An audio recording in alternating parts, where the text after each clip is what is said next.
견디기 어려운 그런 일들을 많이 겪었지 않습니까? 일제병합도 됐었고 6.25 전쟁도 치렀고 북한의 수많은 도발과 위협이 이어지고 있습니다만 또 군인으로서 특별한 일을 하게 하셨습니다. 저희 아버님이 평안북도 철산이 고향이시고요. 저는 이산 가족 2세입니다. 그래서 통일을 위해서 뭔가 기여할 수 있는 기회가 있으면 좋겠다라고 생각을 했는데 여기 보시면 이제 지금 제가 군복을 입고 있는 사진인데요. 이 앞에 이 사진 보시면은 북한 땅입니다. 여기는요. 군사분계선 넘어서 북한 땅에 있는 회담장입니다. 우리 회담장 판문점 공동경비구역에 가면 통일각 평화의 집 이런 회담장이 있는데 여긴 북한 땅에 있는 통일각입니다. 저와 악수하고 있는 북한 군인은 유영철이라는 대좌인데 지금 이 회담에서요 철도도로 연결과 관련된 협상을 했습니다. 그래서 1번 국도 경의선철도, 7번 국도 동해선철도가 연결이 됐죠. 개성공단이 가동이 되고 금강산 육로 관광이 이루어졌습니다. 그래서 이런 교류와 협력을 통해서 북한의 문을 열고 북한 정권이 정말 자본주의의 이 유익을 좀 깨닫고 변화되기를 바라는 마음이 있죠. 근데 아시다시피 북한 정권 여기서 개성공단에서 나오는 임금의 거의 90%를 당해가지고 가고 그것이 핵미사일 개발로 돌아오고 결국은 이 모든 것이 중단이 됐고 지난 10월 15일 북한이 이 경의선 동해선 철도도로 연결을 폭파하는 쇼를 했습니다. 그리고 그 자리에 대전차 이 방어구를 만들고 큰 토산을 쌓았습니다. 그 얘기 조금 이따 하도록 하고요. 지금 이 장성급 군사회담인데 이제 서해 충돌이 그동안 1, 2차 연평해전이 있었잖아요. 그래서 그 충돌을 방지하기 위해서 회담을 하는 장면인데 여기 보시면 좀 얼굴이 크게 보이는 친구가 리선권이라고 하는 북한의 조국평화통일위원장을 했던 친구입니다. 여러분 냉면 목구멍 발언으로 유명해졌던 인물이죠. 그리고 저 가운데 앉아있는 이 북한 군인 이름이 김영철인데요. 여기 보시면 좀 큰 얼굴로 나오죠. 여러분이 보시기에 오른편에 나와 있는 까만 코트를 입고 계신 분은 김장수 장관이에요. 그래서 언론에서 꽃꽃장수라는 별명을 붙여줬는데 왜 꽃꽃장수냐? 이 김장수 장관이 장관하실 때 제가 국방부에서 과장을 했는데 제가 평양 가시면 김정일과 악수하시게 될 겁니다. 그런데 장관님은 고개를 숙이시면 안 됩니다. 왜? 장관님은 우리 대한민국 군인의 제일 이 최고 높으신 분이기 때문에 김정일, 그땐 김정일이 살아있을 때죠. 김정일은 6.25 전쟁 또 이후에 수많은 도발에 정말 중심에 있던 인물인데 저에게 고개를 숙인다고 하는 것은 우리 국민의 정서와 맞지 않다. 그래가지고 고개를 숙이지 않도록 했는데 진짜 고개 안 숙이셨거든요. 다른 장관들은 90도로 김정일 앞에서 고개를 숙이는 그런 모습을 보이기도 했습니다. 이게 이제 국방장관회담을 하기 위해서 평양이가 순환공항입니다. 아시아나 전세기를 타고 저도 여기에 같이 갔습니다. 저는 평양에 2번 가서 회담을 했고요. 그리고 이제 개성, 금강산 이런 쪽에 가서 또 회담을 하기도 했습니다. 지금 여러분 보시는 군복을 입고 있는 저 사람 누군지 혹시 아시겠습니까? 아실 것 같죠? 이름이 생각이 잘 안 나세요. 김영철입니다. 천안함 침해 주범 김영철입니다. 김영철 저기 보면 별 2개를 달고 있는데 북한군 계급은요 우리하고 달라요. 우리는 별 하나, 저는 이제 준장으로 예편했습니다만 별 2개는 우리 소장이거든요. 북한군은 별 2개가 중장입니다. 거긴 준장이 없고 소장부터 시작합니다. 김영철이는 별 2, 이때 당시 2007년입니다. 2007년 11월이었는데요. 꼭 11월이군요. 그러니까 17년 전입니다. 저 김영철 잠깐 말씀드리면요. 김영철 1992년 남북 고위급 회담이 있었습니다. 남북 총리들이 서울과 평양을 오고 가면서 8번을 회담을 했고요. 거기서 기본합의서, 비핵화 공동선언. 사실 92년이면요. 동서독이 통일되기 된 지 2년밖에 안 됐습니다. 그래서 우리도 이제는 통일이 되겠다. 그런 기대감이 있었습니다. 왜냐하면 그 남북 기본합의서 보시면 동서독이 70년대 맺은 동서독 기본조약에 비하면 너무나 잘 만들어진 조약입니다. 그리고 비핵화 공동선언은 남과 북이 핵 개발 안 하기로 약속한 거거든요. 그거 잘 지켜졌으면 동서독이 기본조약 체결되고 20년 만에 통일됐거든요. 우리도 20년, 92 더하기 20, 2012년. 2012년이면 우리도 통일되겠구나. 기대감이 있었죠. 아마 그 약속이 잘 지켜졌으면 통일될 수도 있었을 겁니다. 근데 북한이 안 지켰거든요. 그때 회담을 할 때 김영철이가 별 하나 달고 회담에 나왔었습니다. 똑똑하니까 김일성이가 굉장히 총애했다고 그래요. 그리고 김일성이의 총애를 받았고 그 아들 김정일, 손자 김정은 3대에 걸쳐서 등용되는 몇 안 되는 인물 중에 하나가 바로 김영철입니다. 김영철이가 참 말도 잘하고요. 머리가 뛰어납니다. 그런데 92년 회담 나올 때 그때 김영철이 직책이 뭐였냐면요. 조선인민군 정찰국 부국장이었습니다. 정찰국이 뭐 하는 조직인지 아십니까? 정찰국은요. 여러분 68년도 121 사태 혹시 기억하십니까? 네, 121 사태.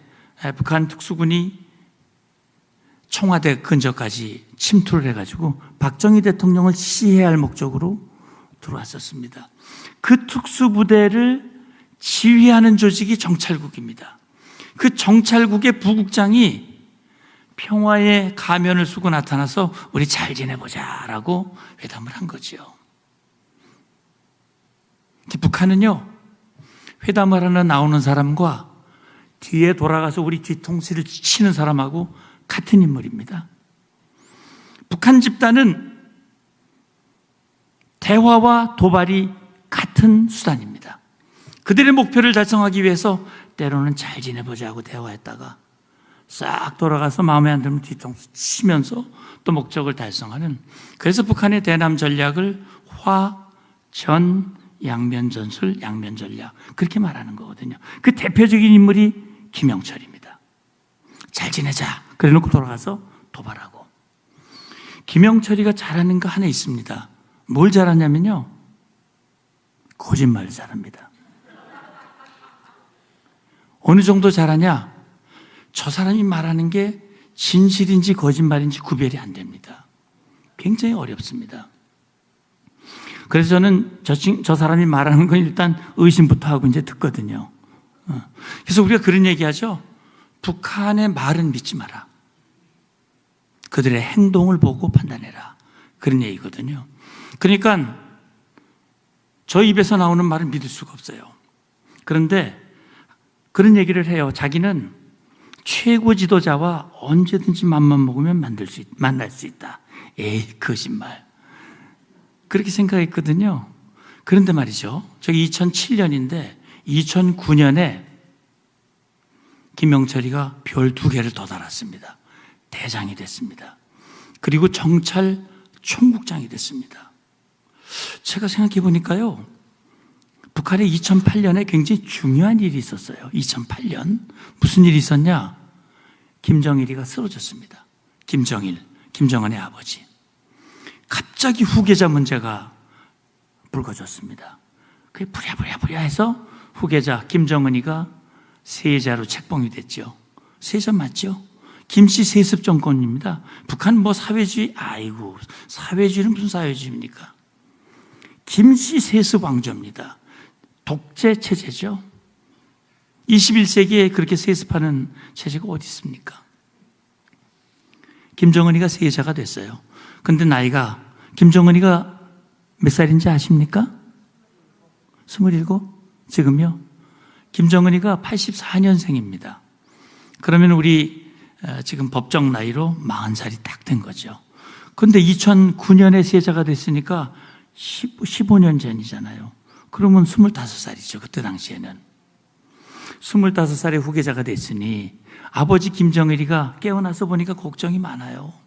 그래가지고 이 김정은이를 최고 지도자의 반열에 올려야 되는데 이거 어떻게 하면 좋은가? 그래서 김영철이를 불렀을 것 같아요. 당신이 도발의 최고 전문가 아닌가? 당신이 우리 아들을 잘 보조하시오. 빠른 시간 내에 최고 지도자가 될 수 있도록 당신이 보조하시오. 대장이 되고 정찰총국장이 되고 그리고 당 중앙군사위원회 위원이 됩니다. 북한은요 일당 독재 체제입니다. 조선노동당밖에 없죠. 그 조선노동당의 제일 꼭대기에 김정은이가 있습니다. 김정은이가 조선노동당의 총비서입니다. 그리고 당 중앙군사위원회의 위원장이 김정은입니다. 근데 북한 군대는요 누가 지휘하느냐? 당이 지휘합니다. 북한 군대는 당군입니다. 당 중앙군사위원이 된다는 건 최고의 출세 중에 하나입니다. 김영철이가 막 출세를 한 거죠. 그러면서 이 얘기하면 40분만 하라고 말씀하셨는데 이거 뭐 오늘 준비한 이 PPT는 사실은 3시간, 4시간 강의에도 모자랄 내용인데 짧게 그냥 핵심만 말씀을 드리겠습니다. 제가 이 김영철이를 길게 말씀드리는 이유는 북한의 그 특성을 우리가 먼저 알아야 그들이 말하는 것, 지금 나오는 얘기를 이해할 수 있기 때문에 제가 그래서 말씀을 드렸고요. 이게 이제 여기 보시면 제가 끝에 앉아서 국방장관회담을 하고 있는데 이때 이제 장군으로 승진을 해서 평양에 가서 회담을 하는 장면입니다. 북한이 금년도에 많은 위협을 했는데 우리가 주목해 볼 부분이 김정은이가 이계 국가론을 얘기를 했어요. 북한이 과거에는 말이죠. 우리 민족끼리 민족공조 이런 얘기 많이 했거든요. 외세공조, 미국과 손잡으면 안 된다. 우리는 같은 민족이다. 이걸 굉장히 강조했는데 김정은이 작년 연말부터 갑자기 우리는 동족도 아니고 동지력 관계도 아니고 이제는 교전국 관계고 저 대한민국 것들이라고 부릅니다. 한국 것들, 한국 쓰레기들은 우리의 적이고 제1의 적이다. 북한이 가지고 있는 모든 역량을 동원해서 초토화시키고 영토를 평정시켜버려라. 이렇게 얘기를 하고 있습니다. 그리고요, NLL도 해상국경선인데 거기 침범하면 그냥 가만두지 않겠다라고 협박을 하고 있습니다. 통일지우기를 하고 있어요. 통일이라는 말을 쓰지 말라는 겁니다. 제가 평양 갔을 때 지하철을 타봤습니다. 통일역이 있습니다. 역 이름이 갑자기 없어졌어요. 통일자 쓰지 말라고 그러니까 없어져 버렸습니다. 북한 국가에 삼천리라는 표현이 있었거든요. 빼! 그래서 삼천리도 빠져버렸습니다. 그렇게 지금 하고 있어요, 김정은이가. 왜 그럴까? 왜 그럴까? 통일 지우기 하니까 북한이 통일 포기했구나. 그렇게 생각할 수 있을지 모르지만 천만에입니다. 대화와 교류를 통한 그리고 과거에 그들이 생각하는 그런 방식이 아니라 이제는 핵도 가지고 있고 미사일도 가지고 있고 강력한 힘을 가지고 있으니 이제는 본때를 보여준다. 힘으로 밀어붙이겠다. 이런 얘기죠. 그리고요, 김정은이 지금 가장 큰 고민이 무엇이냐? 김정은이 가장 큰 고민은 북한 주민입니다. 북한 주민들을 가장 두려워합니다. 두려워한다는 게 뭐냐? 북한 주민들이 동요하면, 뿌리부터 흔들리면 정권과 체제가 유지할 수가 없는 거죠. 그런데 북한 주민들이 이제 대한민국 잘 사는 거 다 압니다. 대한민국 문화가 훌륭하다는 거 압니다. 대한민국에 대한 동경심이 있습니다. K-드라마, 우리가 쓰는 말, 우리가 입는 옷 다 부러워하지요. 그러니까 이불 뒤집어 쓰고 남한 드라마 보고 그걸 못하게 하려고 3대 악법을 만들고 그래서 반동사상 문화 배격법, 청년 교양 문화교양 보장법, 평양어 보호법 이런 거. 그래서 자기야 오빠 이런 말 쓰면 감옥, 남한 드라마 보면 감옥. 그 드라마를 누구 전해주면 공개 처형. 근데 이게 그런 식으로 해서 되질 않거든요. 그러니까 이제는 방법은 뭐냐? 저 대한민국 것들은 저건 적이야. 쳐다보지도 말고, 응? 그래서 완전히 적개심을 갖도록. 그런 방법이 또 뭐냐면 전쟁 분위기를 고조시키는 겁니다. 전쟁이다. 저 미제, 그 다음에 대한민국 쓰레기들이 미제와 손을 잡고 우리를 지금 치려고 그런다. 얼마 전 무인기 소동도 했잖아요. 전쟁이다 말이야. 이 전쟁을 하기 때문에 우리 위대하신 김정은 동지께서 핵미사일도 개발하고 강국을 만들었다. 저 위대한 일이다. 배고파도 좀 참어. 허리도 쪼라매고 불평하지 말고. 우리 장군님은 위대한 분이야. 그렇게 해서 전쟁 분위기를 고조시키고 140만 명의 젊은이들이 나 전쟁터로 보내달라고 막 그랬다는 거예요. 지금 북한 상황이 그렇습니다. 북한이 통일지우기 한다고 하지만 북한은 일당 독재 체제고 당이 지배하는 체제입니다. 그렇기 때문에 조선노동당의 강령 전문에 보면 바뀌지 않았습니다. 한반도 전체를 공산주의 사회, 다시 말하면 적화 통일하겠다는 그 의지는 1945년 분단부터 79년이 지난 지금 순간까지 한 번도 바뀐 적이 없습니다. 김일성이가 1950년 6월 25일 날 내려온 것도 적화 통일을 위해서 내려온 것이었죠. 북한이 핵을 개발한다. 북한이 왜 핵을 개발할까? 궁금하지 않습니까? 체제를 유지하기 위해서. 맞습니다. 미국과 협상하기 위해서. 그것도 틀린 말은 아닙니다.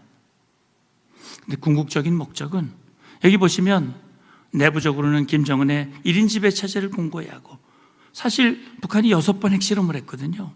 근데 그 중에 4번을 김정은이가 했어요. 미사일을 수백 발을 쐈습니다.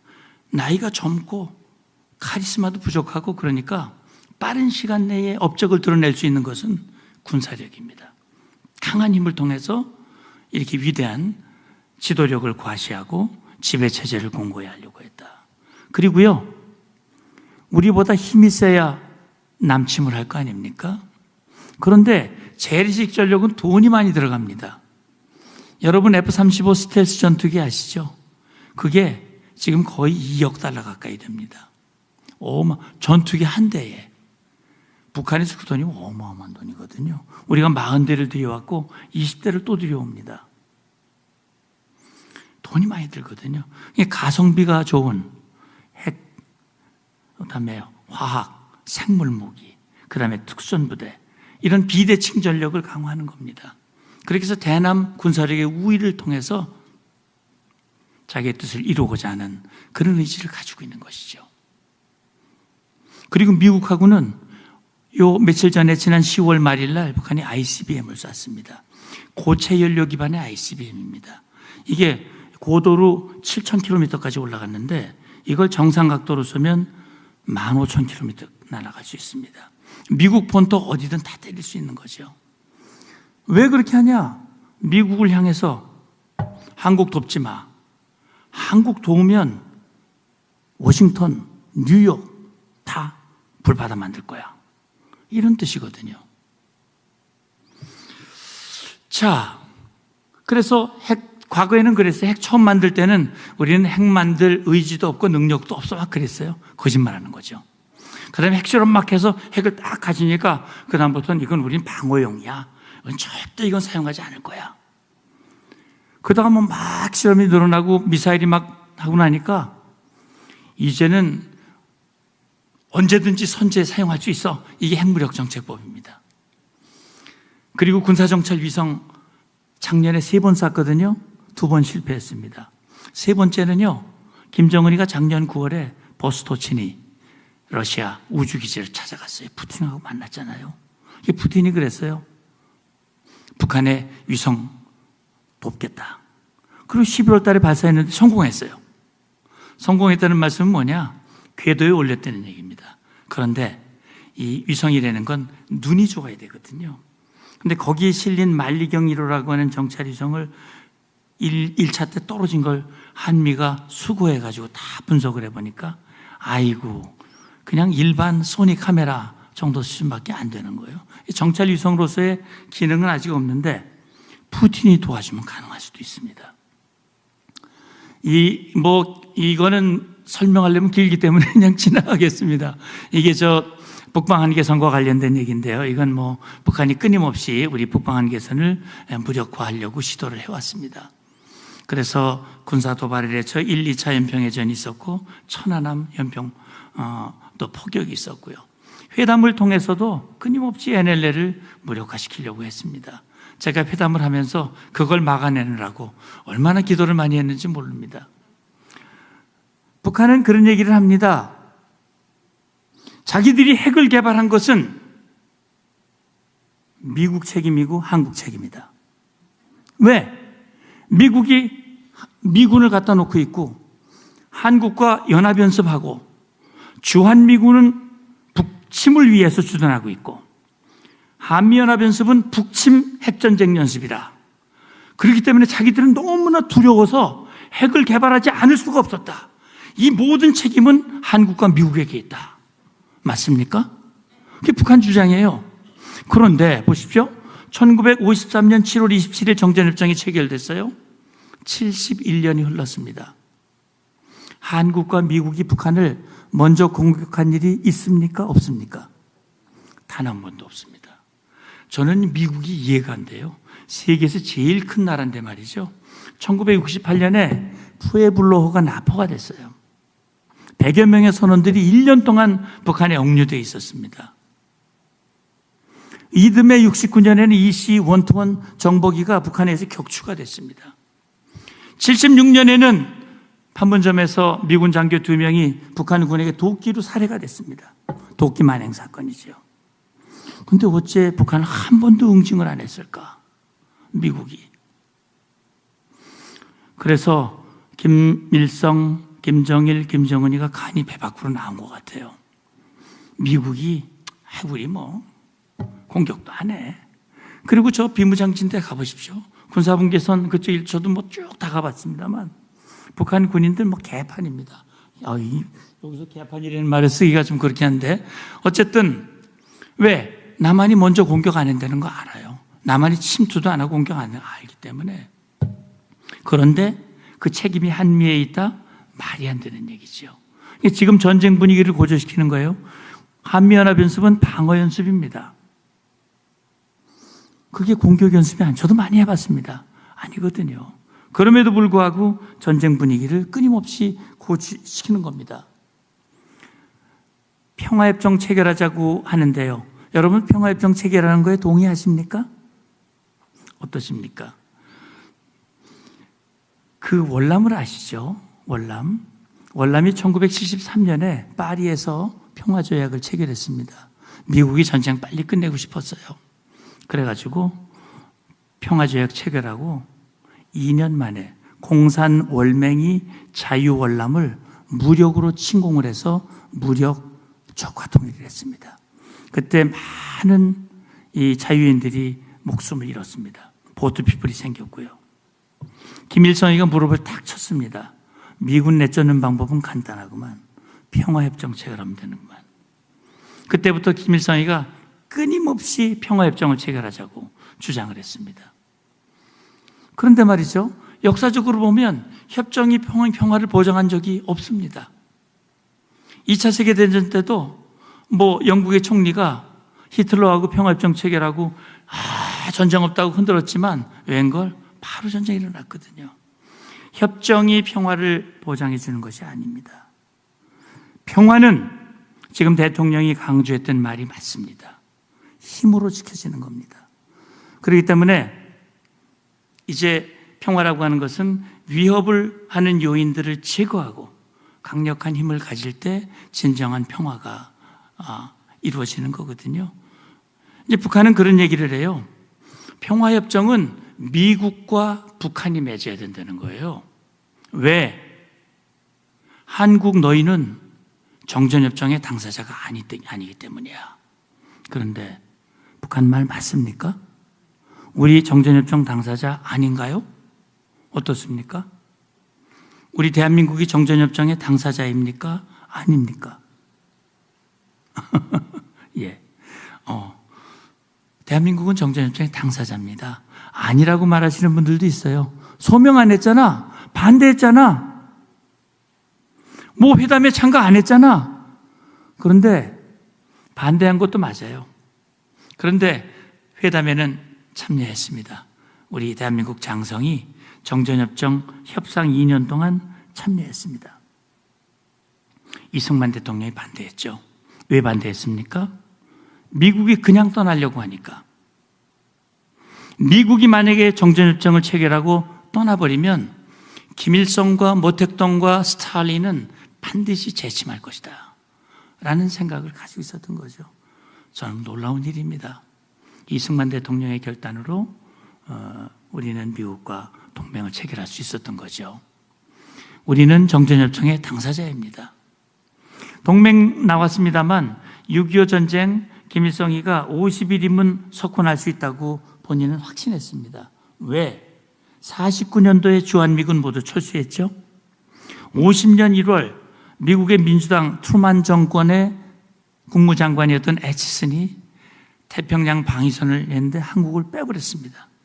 김일성이가 딱 보니까 내가 지금 침공해도 미국은 안 도와줄 거야. 그래 돌아왔지 않습니까? 근데 놀라운 일은요, 제가 이제 합력하여 선을 이룬다고 말씀을 드렸지만 한국을 위해서 유엔이 만들어진 것 같아요. 1945년 10월 24일 유엔이 만들어졌거든요. 1, 2, 4 세계대전을 치르고 인류가 다시는 이런 전쟁을 허용하지 말자.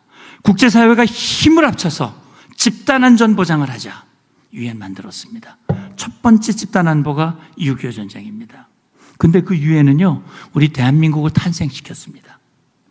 유엔 감시하에 선거를 했고 대한민국이 출범을 했고 유엔이 대한민국을 한반도 유일 합법정부로 인정했습니다. 그리고 6.25 때 유엔군이 와서 우리의 자유를 지켜줬습니다. 그래서 대한민국 국민이 유엔 사무총장도 했습니다. 그리고 지금도 유엔은 북한의 핵개발을 불법으로 규정하고 우리를 지키는데, 평화를 지키는데 중요한 역할을 하고 있고요. 그 유엔군이 지금도 주둔하고 있습니다. 그 유엔군이 정전체제 유지와 유사시 다시 전력을 제공하는 역할을 하고 있습니다. 저 한미동맹의 탄생은요, 놀라운 일이에요. 그래서 6.25가 우리에게 극심한 고통과 어려움을 준 과정이었지만 그 6.25의 산물이 한미동맹입니다.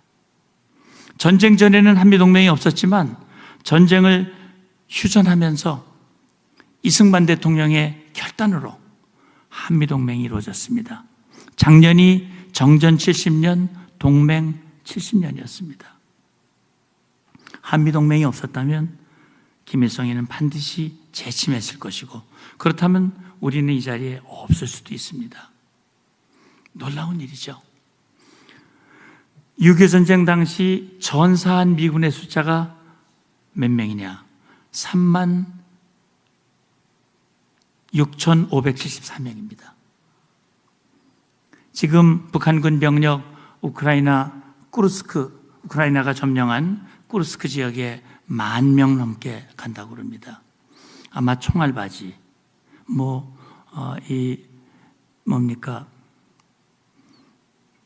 그 시체 넣는 백에 담겨져 올 가능성, 최근에 희생됐다는 얘기도 나옵니다. 저는요, 이때 당시에 미국 장군의 아들 142명이 우리 전쟁에 참여했고요.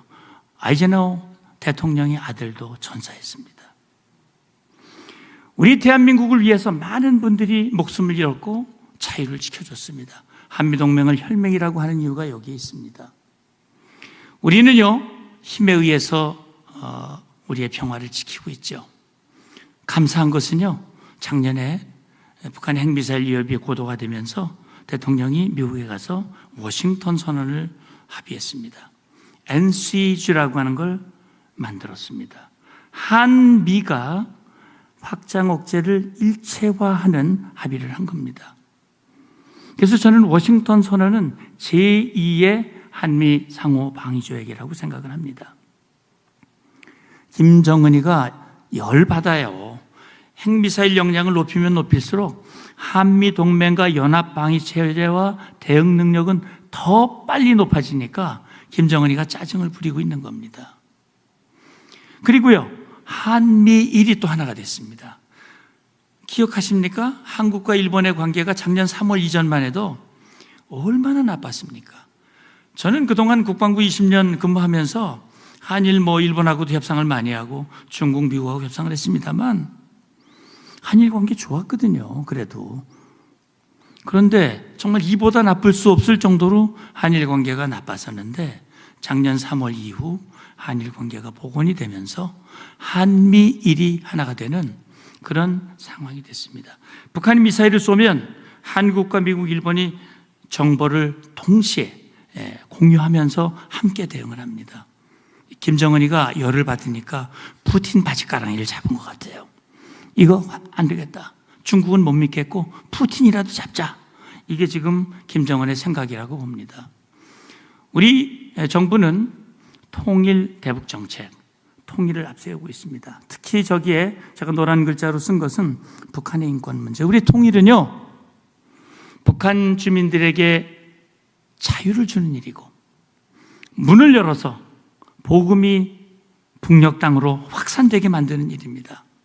그렇기 때문에 반드시 통일은 해야 되는 일이죠.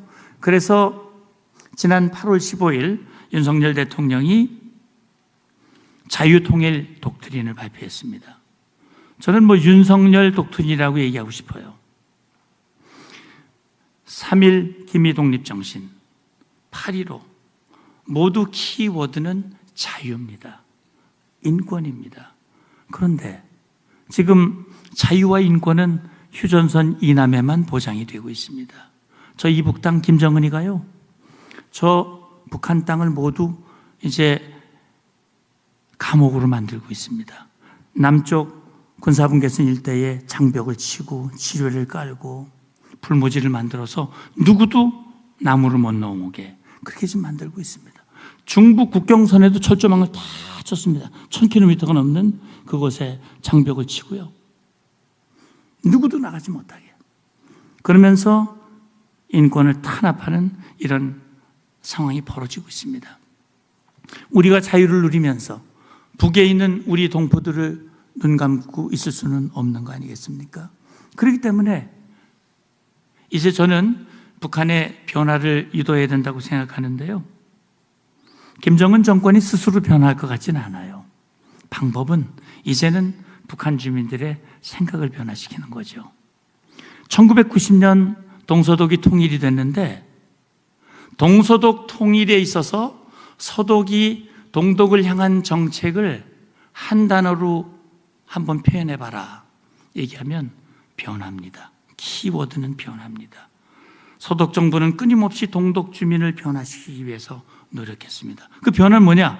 눈을 뜨게 하고 귀를 뜨게 하고 올바른 판단을 하게 만드는 것이죠. 근데 굉장히 좋은 여건이 됐습니다. 이제는 북한 정권이 그동안 유지해온 힘은요, 거짓말과 주목입니다. 북한 주민들을 끊임없이 거짓말을 해서 세뇌를 시키고, 자, 우리가 천국이야, 저 남한은 거지들만 살고 있어, 이런 세뇌를 계속. 그러려면 외부의 정보를 차단해야 되거든요. 외부의 정보가 못 들어가게 철저하게 차단하고 북한이 주는 정보만 보고 듣게 만들고, 그리고 감시를 하면서 억압을 하면서 그걸 어기면은 정치범 수용소로 갖다 집어넣고, 이런 식으로 정권과 체제를 70년 넘게 80년 가까이 유지해 왔는데 이제는 그게 어려워지는 겁니다. 김정은이가 초조한 거죠. 흔들리고 초조하는 겁니다. 그래서 우리는 북한 주민들의 눈과 귀를 뜨게 해서 지금 윤석열 대통령이 발표한 8.15 통일 독트린이 바로 여러분 여러 자료들이 다 있더라고요. 한번 읽어보시면 좋을 것 같습니다. 그리고 북한이 핵을 가지고 있더라도 절대로 사용할 수 없도록 무용화시키는 그런 전략을 취해야 됩니다. 핵을 가지고 있으면 엄청난 대가를 지불을 해야 되고 절대로 사용할 수 없도록 그렇게 만들고요. 우리가 지금 하고 있는 미국과의 확장 억제를 공고히 하는. 그런데 이제 하나의 변수가 생겼죠. 어제 트럼프가 이제 미국의 대통령이 됐습니다. 걱정 많으시죠? 그래서요, 저는 이제 정말 이 통일과 안보는 동전의 양면과 같습니다. 통일이야말로 최고의 안보라고 생각합니다. 왜? 안보는요, 위협을 소멸시키는 거거든요. 우리를 위협하는 저 정권을 소멸시키는 것이 통일이기 때문에 대한민국 중심의 통일, 자유통일이야말로 최고의 안보다라고 생각합니다.